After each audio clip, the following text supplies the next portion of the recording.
presque de l'info, c'est la revue de presse de Nicolas Couteau.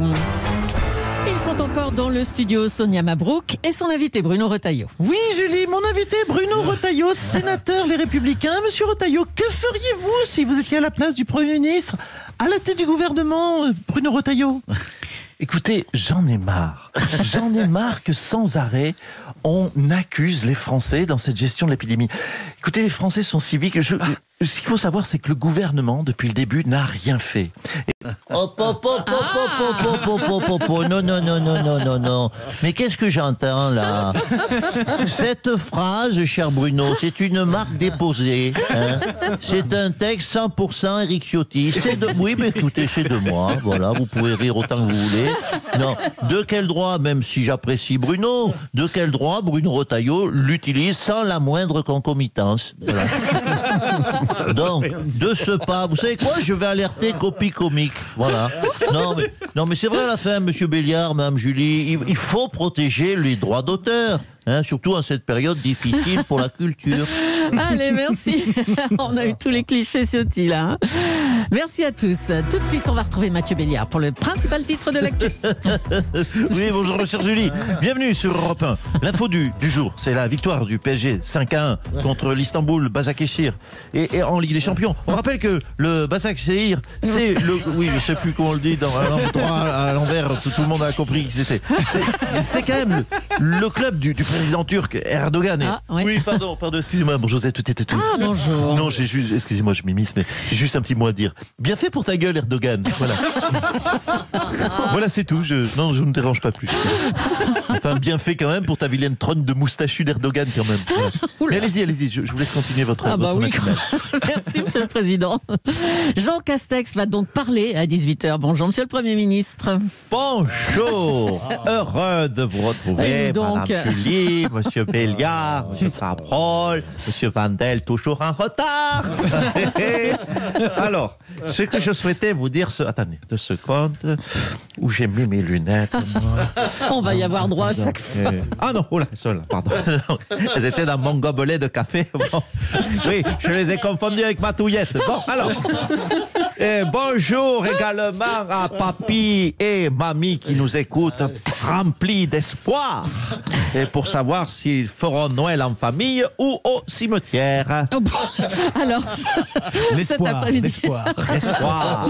Cet après-midi, vous devriez nous annoncer une prolongation du confinement. Alors, avec un couvre-feu ou des restrictions supplémentaires? Écoutez, je ne peux pas vous dire. Non, je ne voudrais pas gâcher la surprise.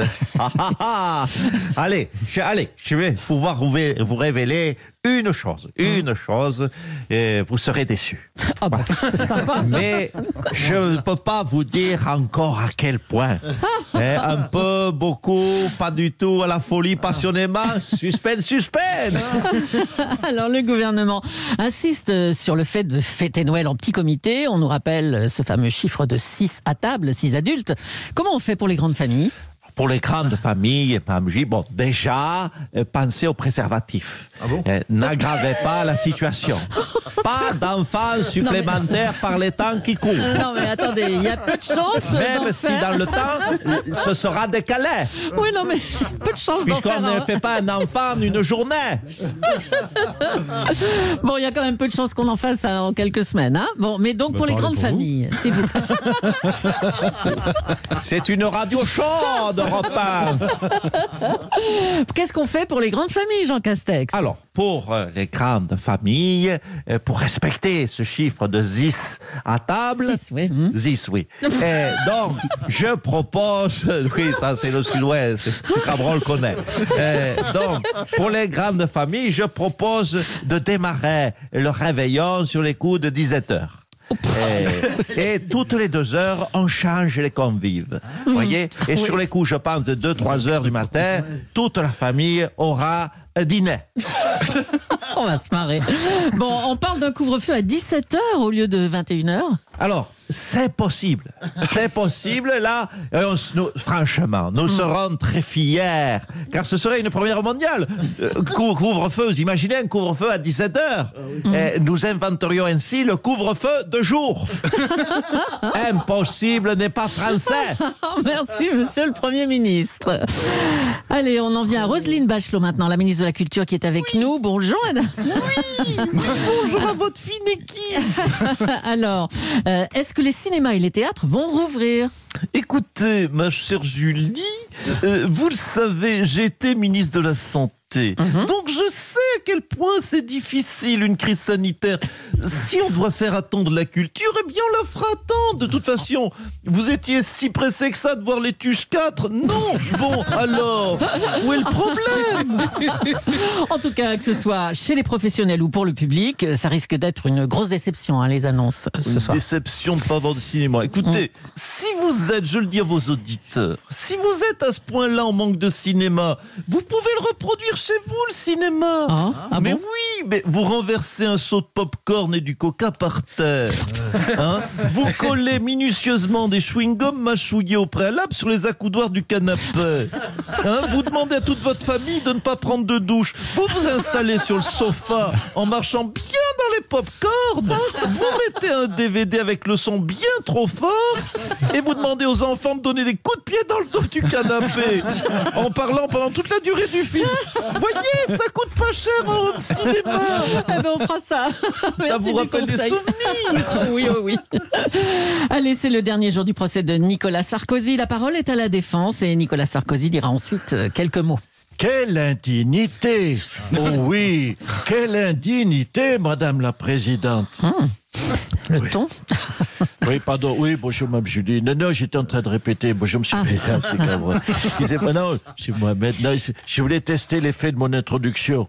Attendez, je reprends. J'ai une autre phrase. Ce procès est infamique. Je suis outré de façon inouïe. Bof. Ouais, je vois vos regards. Oui, c'est pas bon. Non. On est d'accord, c'est pas. J'ai l'impression que je suis trop. Je sais pas où ça joue faux. Je suis trop dans les aigus. Attendez, il est où mon prof de théâtre? Ziad. Mon copain Takedine. Viens là, Ziad. Dis-moi, comment toi, l'intro, tu l'as joué comment, toi? Alors moi, je ferai, attends, comme ça, 3-4. Quelle indignité, Madame la Présidente, je suis innocent. Ce procès des écoutes est indigne, car je n'ai jamais écouté personne. Voilà. C'est parfait.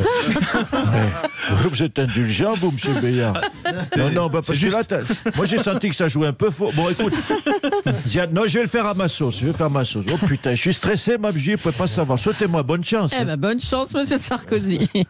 Allez, un mot de la victoire du PSG 5-1 hier. On va d'ailleurs revenir sur cette déclaration de l'entraîneur du PSG au sujet de la multiplication des rencontres pour compenser la perte des recettes. Thomas Tuchel a déclaré « On va tuer les joueurs ». On est en duplex avec le Parc des Princes. Mais je ne sais pas si c'est Thomas Tuchel ou Kylian Mbappé. Non, c'est pas eux, non. Mais c'est Philippe Martinez de la CGT. Oui, vous avez l'air surprise, camarade Julie. Bonjour, camarade bonjour. Mohamed, et compagnie. Pourquoi ça vous parle, ce sujet-là? Écoutez, je crois qu'on est clairement dans le cadre de la souffrance ouvrière au travail. Dont au sujet duquel que la logique d'exploitation du patronat, elle entraîne évidemment des accidents du travail. Donc oui, la CGT à ce moment-là toute sa place. Oui, je vous le confirme. C'est juste, mais il y a ouvriers et ouvriers. Là, c'est un peu particulier quand même. Kylian Mbappé, Neymar, c'est pas l'image classique de l'ouvrier. Oui, bon, c'est sûr que c'est des cas atypiques, on va dire, ok, mais ça reste des travailleurs. Alors bon, ils travaillent pas avec leurs mains, ils travaillent avec leurs pieds. C'est sûr que, c'est sûr, on va pas se mentir qu'au niveau revendication salariale, ils ont du mal à revendiquer. Bon, pas sûr qu'on voit Neymar et Mbappé au manif de samedi. Bon, mais il y a pas, c'est sûr qu'il y a pas de merguez au PSG, pas à l'entraîneur, quoi. Eh ben, on va profiter de votre présence, dans les vestiaires du PSG. Si vous pouvez nous passer Kylian Mbappé, on a une petite question. Oui. Alors, Kylian, vous êtes là? Ok, bonjour. Hier soir, vous avez pris... Oui, je suis à votre écoute. Ah voilà. Hier soir, vous avez pris position contre le racisme, hein, comme souvent d'ailleurs. Le président Macron a déploré que les jeunes noirs soient la cible de contrôle au faciès. Qu'est-ce que vous en pensez de ça? Oui, bon écoutez, à titre personnel, je subis assez rarement de contrôle d'identité. On me demande assez peu mes papiers. D'ailleurs, c'est mon conseil aux jeunes, devenez une star planétaire, ça change le quotidien. Vraiment. Alors revenons au sport. Vous avez marqué votre 100e but avec le Paris Saint-Germain. 100 buts en 3 ans. Oui, 100 buts en 3 Génial. ans. Vous pouvez rappeler combien de buts a marqué Maradona en 7 ans à Naples? 115, je crois, on me souffle. Oui, 115. Voilà, 115 en 7 ans. Ouais. Vous le jouez bien, le soufflement. Le soufflage, oui. 115 en 7 ans contre 100 buts en 3 ans. Voilà. Et on appelle Maradona le dieu du foot, c'est ça? Allez. Donc, monsieur Béliard, comme je suis clairement au-dessus, je pose cette question métaphysique. Qu'est-ce qu'il y a au-dessus de Dieu? Il y a moi, tout simplement. Alors, peut-être que finalement, je vais pas signer au Real, je vais peut-être aller signer directement au Vatican. Au Vatican. Au Vatican.